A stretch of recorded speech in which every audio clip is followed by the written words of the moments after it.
The views and opinions of the guest do not necessarily reflect the views and opinions of BODS Mayhem Radio Network, its staff, affiliates, or sponsors. Parental discretion is advised. Welcome to BODS Mayhem Radio Network. This is Wilfred, the vocalist from Bamboo Star, and you're listening to BODS Mayhem Hour. Welcome to BODS Mayhem Hour, your source for all hard rock, heavy metal, new metal, alternative, punk, horror punk, hardcore, rock, and all local bands, with your host, John the Bod, a.k.a. the Bodfather. Hey everybody, welcome to BODS Mayhem Hour. I'm your host, John the Bod, a.k.a. the Bodfather, and as always, I'm bringing you guys and gals awesome interviews. Today, it's an honor and a privilege to have Mr. Wilfred Wolf Red Chung, lead vocalist of Bamboo Star. Bamboo Star hail from Hong Kong, and the band makes their entry into the U.S. market with their EP, No Hard Feelings, via, and I hope I pronounce this right, Vertusent Music Group, and distributed by The Orchard. The EP was pre-launched into college radio in November 2018, of course, that was last month, and has hit number 8 on the NACC Heavy Top 30 as of the first week of December. So kudos to you guys on that, Wolf Red. How's it going, man? I'm good, thanks, John. Thank you. And yeah, what an intro. That has to, get the juices flowing to have a EP to hit in over here and be in the top 30, number 8 for a couple of weeks. I mean, that's got to be big for you guys. Yeah, it's very surreal actually for us because I mean for us we're just we're a band from Hong Kong, working the rock scene in a pretty underground kind of context over there, and suddenly we've got this great support coming from U.S. radio. It's quite overwhelming, and it's a real honor, to be honest. How's it been working with For the Win Media so far? How's it been working with those gals and guys? It's only been a few weeks, but already there's, Jamie's been great. She's, getting us into a lot of different publications and interviews and radio, and it's really great. It's important to have a good team around. Release like this, we're seeing some response from listeners already. We got to make the most of it and really try to get the word out there whilst it's still fresh. The first single, It's Just Business, reached number 11 on the NACC Heavy Top 30 chart for 6 consecutive weeks. Also reached number 43 on the Metal Contraband chart for 1 week. The song hit number 1 on 3 stations. The Foundry, WXIN, and KFUN, WSOU, kept the track in daily rotation close to 2 months. Now, WXCS moved the song into their daily top 200 show, and the Foundry kept It's Just Business at number 1 for a month. So getting this song airplay in the U.S., and plus to see how much success it's taken when you're seeing the folks react to this, finally for you guys, what's it saying for you?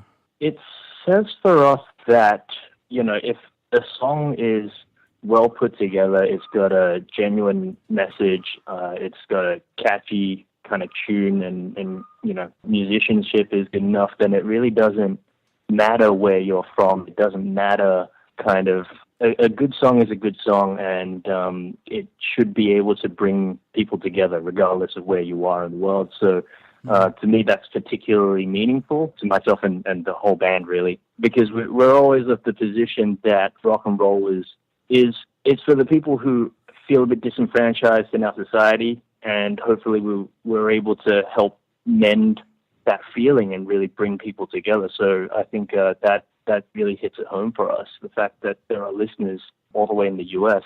That single, It's Just Business, how important of a song was this for Bamboo Star to write, and what was the appeal of this song when the song was being written to be a single from you all? It was the lead single. We believe in it the most. We think it's the strongest track musically, lyrically. We have a wicked music video that we put together. I think we all felt that was the most interesting track, so we pushed it out first.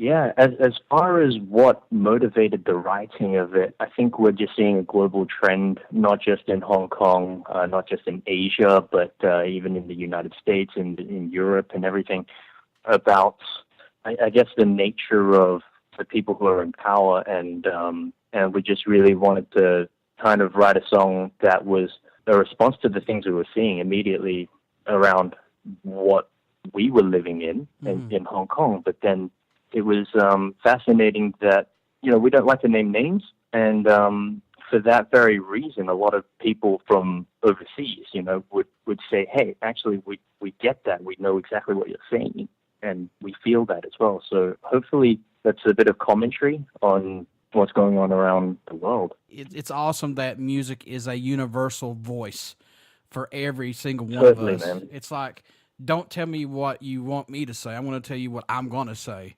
That's what I love. That's what I love about music.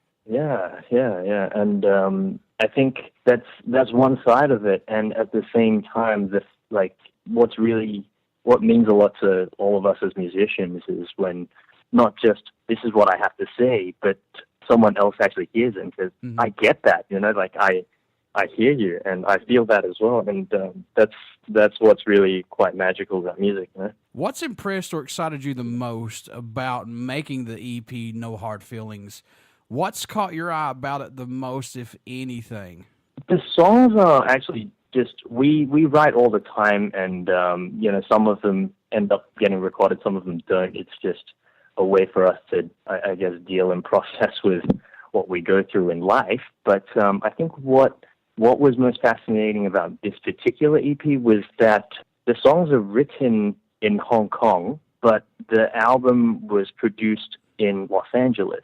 So it was made by the producer Bob Marlette, who was, he worked with Sabbath and, Airborne, Marilyn Manson and everything. So it was the first step for us to really get to that next stage, if you could call it that, really break that international boundary between being a local band. We took this all the way. We came to America. We recorded this with someone who's, got platinum records under his name. And it was really interesting to us when we put these songs that made in Hong Kong, written about Hong Kong issues, and then he kind of helped bring that more, I guess, global sound to it, more American-driven production to it. And it really became a set of songs which were no longer just about Hong Kong, but it's just a cool rock and roll story that is applicable to anyone, really. Working with him, though, Wolf Red, did he let you guys do your own thing and then he stepped in when he needed to? Oh, yeah. He was super cool. So what he was saying was that, because he's worked with a lot of bands and made a lot of records. Well, sure, yeah. So what he said to us, which we kind of found surprising, flattering, I guess, was that we actually did our homework. He says just the number of bands that he sees that he has to kind of help adjust their songs, or even, do a lot of writing or even play on them and that kind of stuff is quite surprising. It was quite surprising to us. Whereas for us, he had a lot of feedback, and, he gave us some homework on occasional nights during that recording process. But for the most part, I felt like the parts that he did change in our songs maintained what they were originally supposed to be in the demos. And he really kept the character of it. We've got a saying in Cantonese where it's like, you dot the glint in the eye of when you're painting a dragon, so it's like you add these little details to it that really make that whole painting, really shine. But for the most part, I think the integrity of the songs were very much kept. It was really great working with him. Any songs off the EP standing out more to you than any as of right now possible? I mean, I know these must change every time you listen to it. That's like picking between your kids or something.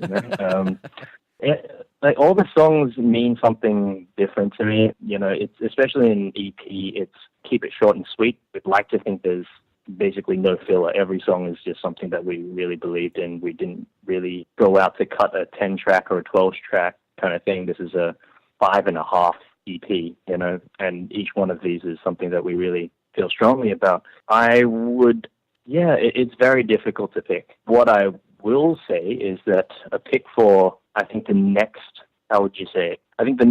single is probably going to be the other kind of hard and fast track on the album, which would be Ivory Tower. So that was, I guess, a bit interesting to us because that was originally written in Cantonese, and we rarely write in Cantonese. I grew up in Australia, despite being, ethnically I'm Chinese, but English is still my first language, so we don't write too often in Cantonese. So that was originally written that way, and we wrote an English version with that. So that's really fascinating to me. It's a dual language. Were you guys going to intend to write a full length and then just said, hey, let's just put out an EP? Why not go the full length route? I mean, I know it costs money and everything, but did you just want to hurry up and get something out to everybody? Well, I think part of it was that. There's the cost factor, there's the time factor as well. And for us, it was, this is when we want to record it. We had a few other tracks ready, but they didn't feel fully baked. They were 90% baked. They didn't feel ready to go. And at that point, it was like, this set of songs tells the story that we want to tell. There's no point in putting in stuff that we're not 100% satisfied with. And that's why we just went with the EP. If it's an EP, it's an EP.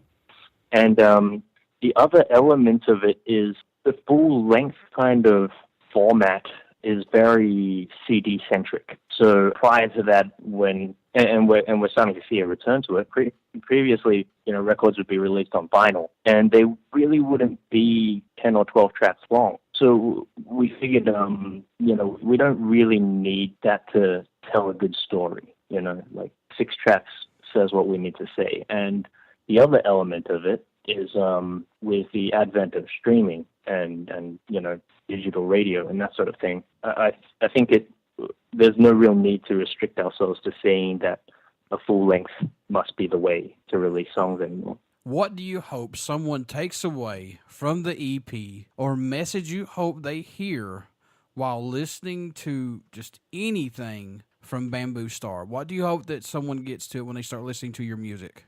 First of all, above all else, I hope they feel hopeful, like there's something cool and fun, and at the same time there are serious messages and there's some sort of meaning behind it. I'm hoping that they feel hopeful. There are other people who are going through, the same things, who see the same things. That's the main thing. Secondly, because of who we are and where we're from, I think we'd really like to illustrate to, this one's more of an international context. I'm really hoping to be able to put bands from Asia, or more specifically bands from Hong Kong, back onto the map. I mean, I don't think a lot of people know what's coming out of Hong Kong from an entertainment standpoint, not since maybe the 80s or 70s with, Bruce Lee and that sort of thing in film. I'm really hoping that I can draw a little bit more attention as to what's going on in Hong Kong. There is good music coming out of Hong Kong, and just represent, Ever since I started this show, and it's been 8 years ago in January, I've always said that I wanted to be some type of voice to open and broaden everybody's ears and eyes on music. And you're right, there's so much good music that's overseas right now that's not even being heard over here. It blows my mind. And when I find a band that I like, or just you guys, anybody, I want to push them and say, hey, look, check this band out. You're really missing on what the other countries have to offer. Like Germany has a band, like Germany has a band called Tinside. Oh my God, they're so great. How do you spell that? I should check them out as well. Yes, the language barrier. I can't get them on the show. So, I agree with you. There's so much good stuff that's overseas that people need to broaden their horizons and just fucking Google stuff and you get on YouTube, check out everything, because you don't know what you're missing. Oh, yeah, completely. I mean, we're in the digital age where I guess writing music and, getting it out to at least an accessible place is just becoming more and more easy. And, I think as music fans, as audiences, I think we owe it to ourselves to try and find more of this material. And, it's not even about Bamboo Star, it's about this kind of bridging gaps between, it's about bridging gaps. Yeah, that's exactly right. I could not agree more, my friend. How much growth musically have you seen this band and yourself go through up to the release of this EP, and has it been more of a personal growth for each of you involved in this? I think so. We've been doing this for, this is realistically our first dip into the international stage, but we've been doing this for 8 years already, and, we've had lineup changes, we've grown as people, we've grown as musicians.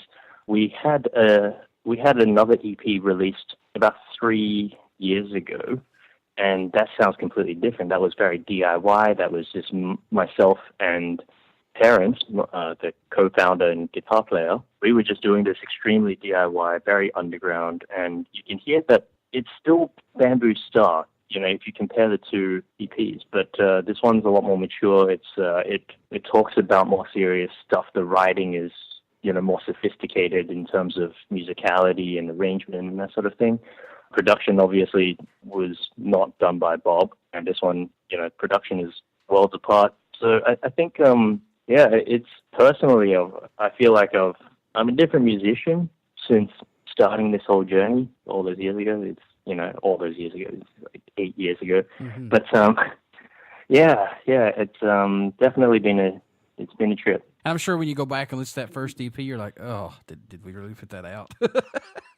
Yeah, man. Yeah, I mean, I like some of the songs, but I really still am very proud of them. But just the level of sophistication in everything, sonically speaking, content-wise, compared to this one, it's just night and day. Yeah. When you finish writing an EP, you always think, oh shit, how do I top this? This is I'm so proud of it. Yeah. And then a few years later, you make something else, and it's even better. Yeah. And then you have that same feeling again. You listen to the first one, it's you kind of cringe a little. So I'm super proud of No Hard Feelings. I'm really excited about it. I love all the songs, but fingers crossed. After the next release comes, a few years, hopefully not that long. But when I make the next one, it's going to be even better, and I'll have that keep getting that feeling. It's a personal challenge. You gotta keep writing, and you're not competing against everyone else. You're competing against yourself from the past. Sure. And, that's how you get better. Yeah. Oh yeah. I was in high school, and the band I was in, we did a demo, and still to this day, people were like, "That's your singing." I'm like, "That's not me. Not me at all. I did not." When you guys are going into the recording studio to work out songs to record, do you do anything differently during the writing and recording process to help keep your mind open and fresh, to not get bored and not let the music get stale? Do you do anything possibly to unwind and relax to help you out? Not really. I think we're we try to stay as clear-headed as possible, and we're extremely attentive at that point.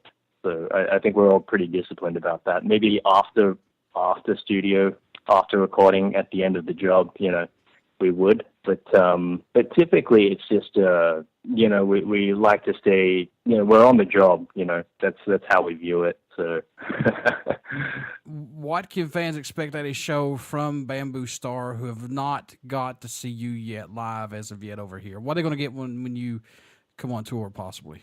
A Bamboo Star show would be extremely high energy. We'll try to keep it fun, and people leave it with a big smile on their face. That's the aim of any Bamboo Star show. Bamboo Star is one of Hong Kong's most active band in terms of touring, and has performed in Hong Kong, Japan, Taiwan, Singapore, Malaysia, Thailand, China, and Canada. I mean, obviously, this is a touring machine, but what's the appeal to keep on the road and touring? What keeps this machine going? Well, rock music is forged in the live setting. It's there are some genres excel over, in clubs or something. You hear the track. But we're not an EDM band. We're not an R&B band. This is where you feel our songs the most is actually in the live setting, is when you can see all the crazy solos being pulled off, in person, where you can't see all the sweat coming out, all the hair flying, headbanging, everything. That whole experience is something that just adds so much more to just listening to the track. And for the moment, we can't obviously be everywhere, but yeah, I mean, going to the show is actually by far the best way to experience any rock band. So that's why we do it. We're living in the digital era of recording albums to get music out quicker, and plus we have social media to reach out to more fans who may not have got to hear a Bamboo Star as of yet. Do you like this that we're in right now, or no? Well, the alternative is that they don't hear it at all. So, I mean, having said the fact that, we love playing live, a live audience can only get so many people in front of you, So the alternative to everyone who's not in that room at that time is that they don't hear it, or they hear it on a CD or something in a physical format and on a vinyl. But, yeah, I'm all for it. If technology can enable more people to consume more music, then yeah, that's great. That's just a completely. They're still hearing the songs. They're still, hopefully, the songs still impact their lives. They're still getting some enjoyment out of it. That's the way it is, and I'm all for it. All right, Wilfred. This is the $1 million question. I don't have $1 million, but it's a great question. What made you want to become a musician? What was that spark for you that said, yeah, that's what I want to do right there? I have been playing music since I was a little kid, to be honest. Growing up Asian. Yeah, I started on piano. I then played the saxophone, and then what made me want to be a rock musician actually was when I was 15 or 16 years old. Feeling I'm a Chinese kid who grew up in Australia. It's very difficult to fit in. You try your hardest to kind of blend in, and it never quite works out the same. I think it's the case for most teenagers. And then I think the tracks that really did it for me, or the bands, was Motley Crue, actually. Wow, yeah. And I didn't even grow up in the 80s, it just sort of came on TV as like a classic thing, and I was like, that's fucking cool. I want to do it, and I want to play that. And I started writing songs, and I started playing in bands and that sort of thing, and listening to rock and metal. It sort of helped me acknowledge the fact that it was kind of okay to be different. It was okay that you don't get the world, or that the world doesn't get you. I think being able to have that clarity come through listening to rock and metal, that was something that really helped me growing up. And I guess now that I'm a little bit older, I want to be able to do that again for some other 15-year-old kid who might be feeling a bit lost, and hopefully our music will be able to kind of influence them in a way that makes them go, you know what, things are going to be all right. Yeah. Thank God for me. I discovered my cousin. She introduced me to Guns N' Roses when I was in third grade. Yeah. And if it hadn't been for that, I would not have gotten to metal music, because it's helped me out tremendously with a lot of stuff in my life that's took me down a lot of dark paths, and it's pulled me out because of the music. And I can't thank all of the musicians, locals, everybody enough for what they do. I think that, like I said earlier, music is a universal voice, and it screams for what you want to say, what these bands put out, I think. So yeah, absolutely, man. So that was exactly why I do it, and I think I'm not the only one either. No. In terms of anyone who's in a band, they write songs first of all for therapy for themselves, and then as you do it more and more, and you maybe get listeners, hopefully that can be therapy for everyone else. Is there a country that stands out or shocks you that Bamboo Star gets support from, or your music gets even played in that country? Have you discovered any place yet so far? Right now, I was going to say America, but then at the same time, when we first started this band, it was kind of like we we are very influenced by American rock. We write in English. Our producer of this album is American, so our label is American. So that would have been the easy answer, but then if you think about it a bit more, it's like, well, no. One place that really came out of nowhere, to be honest, is It's Just Business is really taking off in Brazil. Wow. Yeah, man. Yeah. So, So as of maybe last month, the number of Brazilian followers on our Facebook actually matched those of Hong Kong. Damn. And It's Just Business has been out for, 3 months or something. And we've been doing this in Hong Kong for 7 years, 8 years. And so the Brazilian kind of listenership came out of nowhere. And so we did think, why? What actually happened? And I think it's got, not to dive too much into politics, but this album is a very politically driven, release. There's a lot of tracks that talk about the nature of society, the nature of power, the nature of tyranny. And I think on both sides of the spectrum, they were sort of feeling that. Not to mention that they already have a huge love of rock and metal. But I think socially speaking, they felt that. And they felt that through the music video as well. So, yeah. I'll say this right now. Like I said, I've been doing this for 8 years. If you are getting support over in Brazil, that speaks volumes in my book, because Brazilians know fucking metal. They are, hands down, in Germany, the best places for metal. I'm not knocking us at all here in the U.S. I'm just saying that those folks, if you're getting support from over there, that's good, my friend. That's really good. Yeah, I think it actually really peaked because it was election year for them. Still, it's good. Yeah, it was election year. And so, we, as I said before, we don't name names. We only kind of spell out scenarios, hypotheticals, or not so hypotheticals. But, and I think what was interesting was that both sides of the spectrum were like, yeah, these guys know what we're saying, without really going into it. And we translate all the comments. They're all written in Portuguese, but we translate and we go through all of them.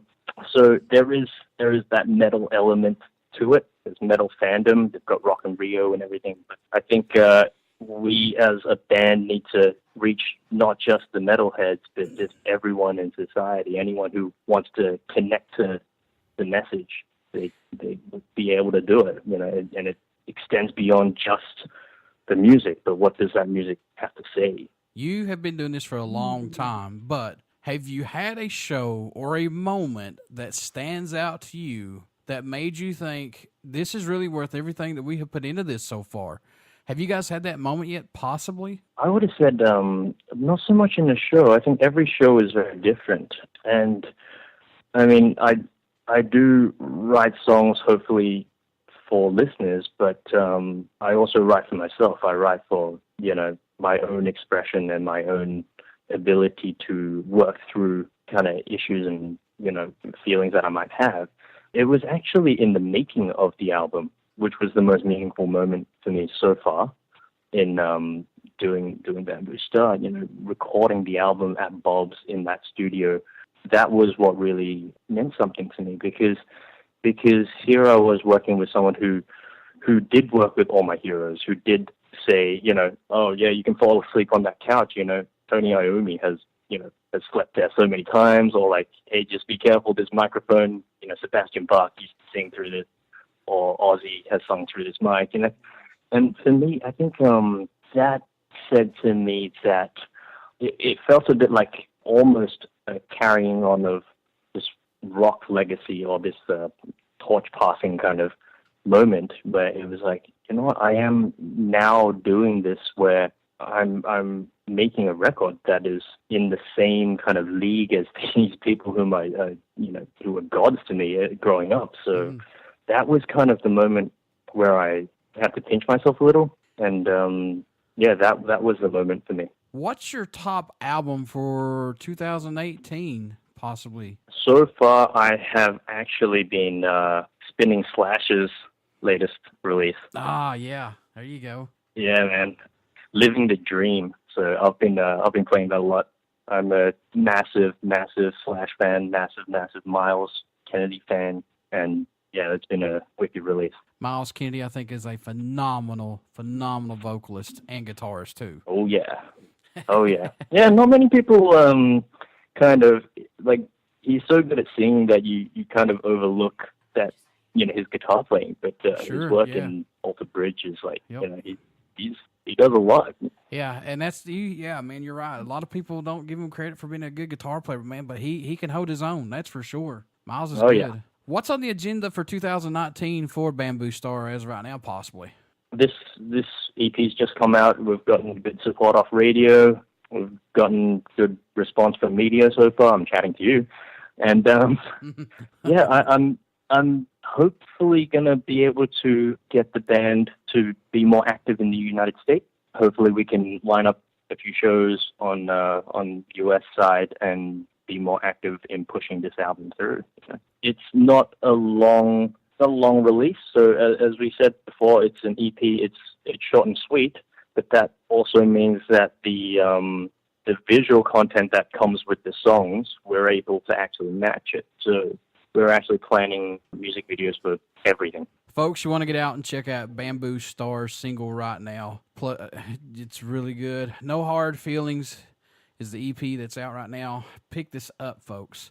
Give this band a chance. I guarantee you'll like them. Wilfred, how can folks stay in touch with you guys? Buy some merchandise, this new EP, tour dates when you go on tour, things like that. How can they do that, my friend? I think we do have a website that's bamboostarhk.com, but actually just signing up to our Facebook is probably the most updated means of keeping up with the news. We post pretty regularly with that. We do have Instagram and Twitter and all that sort of thing, but Facebook is by far the best way. Before I let you go, would you care to do a promo for my show?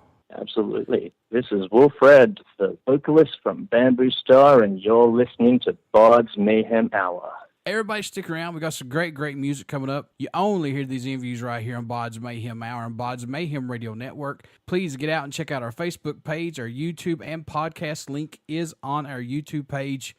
Please get out and check out Bamboo Star, their current single it's out right now. It's Just Business. Pretty rocking good song from these guys. Please check them out. And Wilfred, man, have a good Christmas and best luck in 2019. And you're always welcome back on the show. You too, man. Thank you so much for having me, John.